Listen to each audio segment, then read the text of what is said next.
Hi, this is my Sunday blog.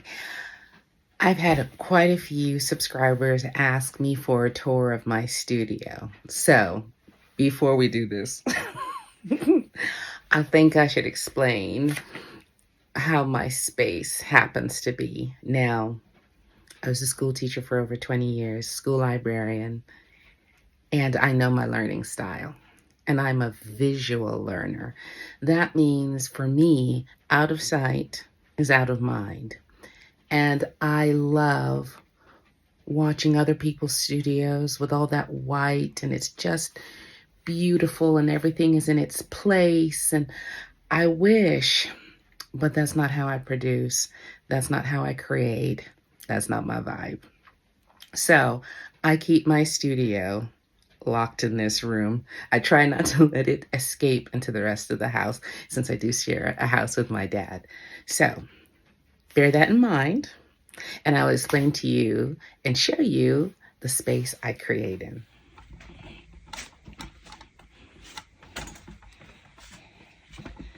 And we're going in. All right, so first of all, behind the door, I keep my button collection in this container separated by color, genre, and my brother is a painter, and this is one of his pieces. He wouldn't like me to show you this because this is one of his school pieces for assignment, not a true representation of his art. But this is where I keep my serger thread and specialty threads. I need to have one place for one thing. So that's where I keep that. Now let me step back. Might be hard for you to see, but let me move some things around. All right, let me move some of my dress forms out of the way.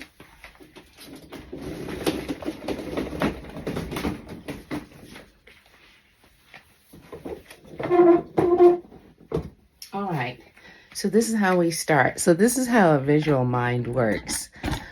These are all my patterns, the inside, not all of my patterns. This is just the 2000s through the 8000, 2000, 2000, 4000, 5000, 7000, 8000. Remember, I do not come to this hobby yesterday. I've been sewing for about 50 years. So this top one is some of my larger PDFs, not all, some. And then at the very top, I have some things that as I create things and I have excess fabric that's left over, less than a yard, there are certain projects I keep in there, like layer dresses, like if I have a really beautiful print left over. Also Ogden camis if I have enough to make an Ogden cami. Also I have a few like a bag pattern in there, and I keep those excess things. I'll show you one. So for instance, this is the Frankie bag by Veronica Tucker. So as I go through and make things, I cut out, if I have excess fabric, I cut out bag pieces that I can put together and make little gifts and things to donate. And I have Ogden camis, I have layer dresses, and I keep them in there. Like I said, these are very large PDFs. Now my buckets go from in progress, to be cut, in process, and then I have two buckets that I'm going to be working on the end of the end of the year, because they no longer apply to where I live, and I'd like this space. But as you can see, clear containers, labeled, because that's the way my brain works.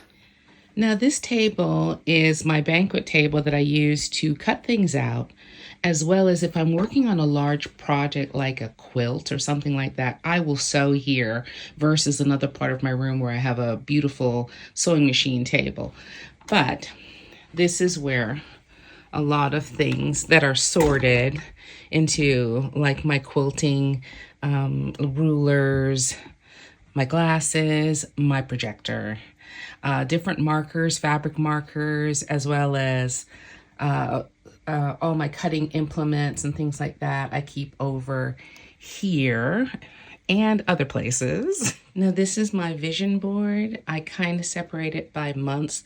The projects I've completed, I put the pattern envelopes in here so I can keep track of what I've been up to.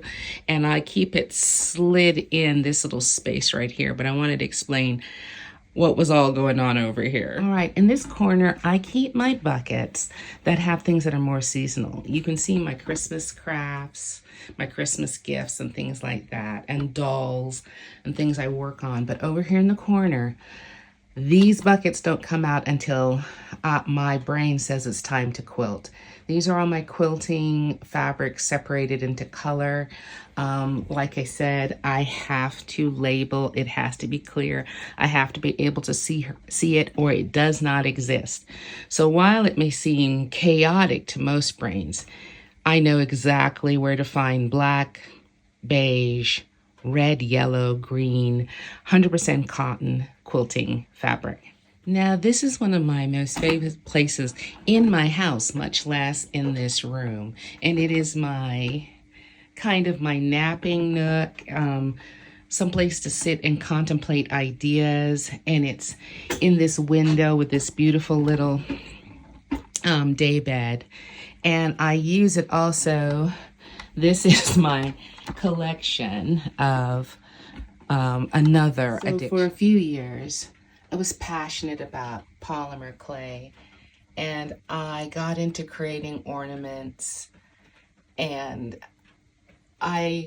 you have to kind of commit to polymer clay because it's, it's a toxic substance that you have to make sure that you're very good about cleaning up and such.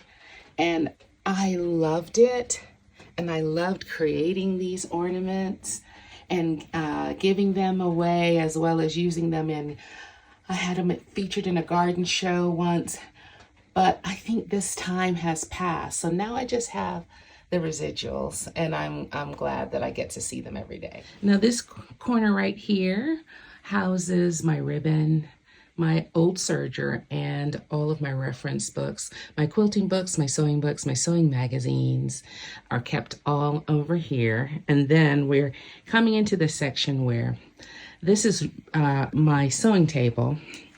But at this moment, I'm working on some very large projects. So I'm working on my banquet table. So this is, sorry about that, alarm. So this is my ex-mother-in-law's, my late mother-in-law's sewing machine that I don't know why. I just feel like I need to keep it out to keep her alive in my heart and stuff. She was a master seamstress. Her clothes on the hanger looked like people were staying in them, were standing in them. And I just absolutely loved her, and she loved me. And we had a sewing affair for at least 30 years. And so here's where I keep my thread with the light behind it so I can see it. And this is where my Husky, my sewing machine, would normally be. But like I said, currently I am working on a very large project, and I need this whole banquet table in order to be able to sew and support the object. All right, so here is my ironing board. My ironing board does double duty. It moves depending upon what I need. And within this armoire, which belonged to my mom, I keep all of my sewing pattern envelopes and my PDF envelopes. Has to be labeled or it doesn't exist. So if it's not in the right place, well, we're in trouble. And a recent addition is 2 televisions. I am so sorry about this, y'all. This is just how my brain works. Sometimes 2 things are going on at the same time, but that's how my brain works. And then over here, over there was my interfacing storage and tracing paper and the like. And over here are ongoing projects that I'm working on currently, as well as fabric storage. Once again, clear buckets, labeled Ankara, dress fabrics and stuff like that. And these are the things in my brain that I'm working on right now. So I pull them out and I fiddle with them until I get what I'm looking for. And these are some past items that I've made that I still love and I can't get rid of. My daughter's prom dress. Oh, I just loved it. But, you know, that was a long time ago. All right, and these are my current projects that I'm working on. 24 in 2024, these were my PDFs. I've completed that now. I guess I could file those away. And here are my favorites. These are my patterns that I make over and over again. And below them, those are scraps. From the scraps on the top are in this bucket here, this giant bucket here, are scraps that belong to, that are 100% cotton that can be used in my quilting. And the scraps at the bottom that I use for stuffing or for little pieces that are needed in my sewing. All right, I think we've come full circle. Let me see. Yeah. So, like I said, this is really kind of what my brain looks like inside. But I fully own it and I have to embrace it. So I fully own my space and I have to embrace it because until I made my space work with my learning style or my producing style, I couldn't make the magic. I couldn't make the magic. It was very frustrating because if I had my scissors in a drawer and I needed my applique scissors, and I'd have to go to the drawer and find it. If it wasn't in the drawer, it'd be a whole thing. And sometimes things just catch my eye in the space. I can see through the clear bucket and I can, my patterns are organized and my thread is organized and my ribbon is organized. And I know where all my notions are and I know where my bucket that contains all the zippers, I can see them. Now, that might be overwhelming to some learning styles. Remember, there's kinesthetics. Those are the people who move. There's auditory, the people who hear. There's visual, the people who see.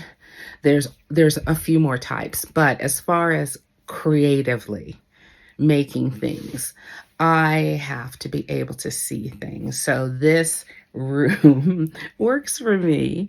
And I love all of you with those beautiful white studios. I think they're gorgeous, but I can't do it. I can't get anything done. So that's for my viewers, my subscribers who asked for a tour. And this is it. Thanks for coming along.